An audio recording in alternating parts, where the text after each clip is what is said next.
सन कोनो गीतन का कमी नहीं खे होड़ मचल बा लेकिन कुछ गीत ऐसा बा कि जकरा के लोग सुन ना सकेला कुछ गीत ऐसा बा कि जकरा के सब कोई बैठ के पूरा परिवार के लोग सुन सकेला तनी आवत बिया का बजाव तारा कोनो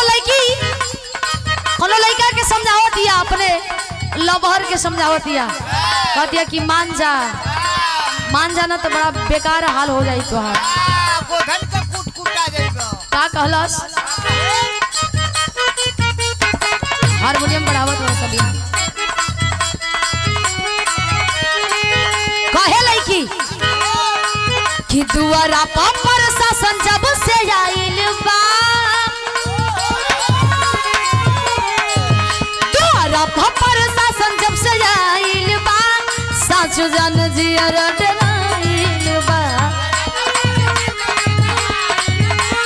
साचो जान जियर डराइल बा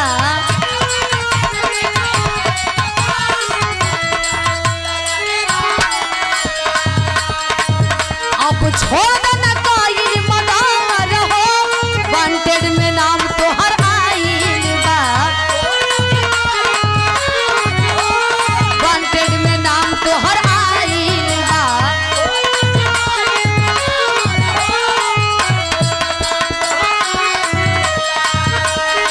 कि दुआरा पर शासन जब से आइल बा साचो जान जिया डराइल बा अब छोड़ देना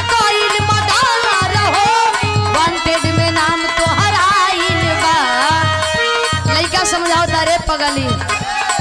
कि जेल लागे ससुरार केस कागज के पाना मारब खोपड़ी में गोली हमर पाका निशाना लड़का कहता ए मारब खोपड़ी में गोली हमर पाका निशाना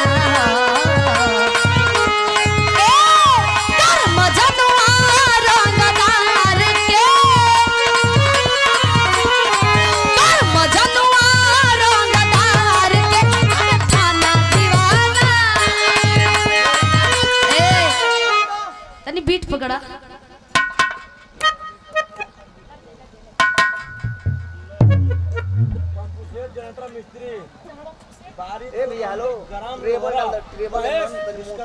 महेश विश्वकर्मा 1 मिनट भैया पूरा लंबा नाम बता के जाते हो तनी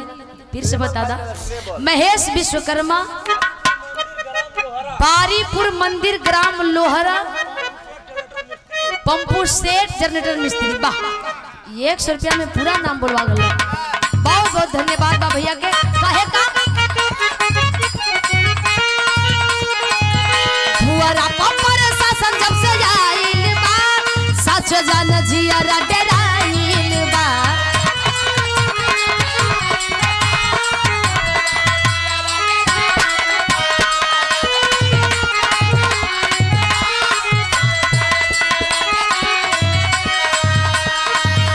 अब छोड़ देना कोई मदार हो वांटेड में नाम तो हराइल बा वांटेड में नाम तो हराइल बा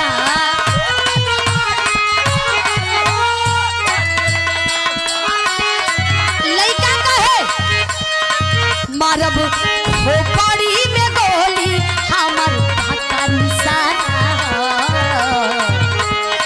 मारब खोपड़ी में गोली हमर पाका निशाना ए तोर मजनुआ रंगदार के तोर मजनुआ रंगदार के खाना दीवाना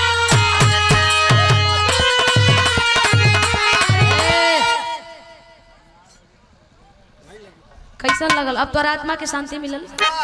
मिल गई ना अरे जेल लागे ससुरार केस कागज के पाना जेल लागे ससुरार केस कागज के पाना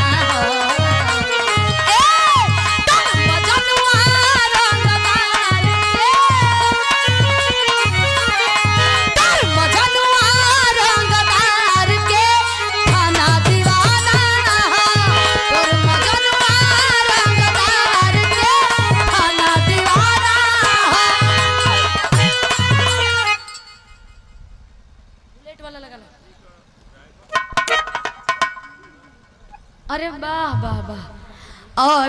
बिहार के सुपरस्टार कलाकार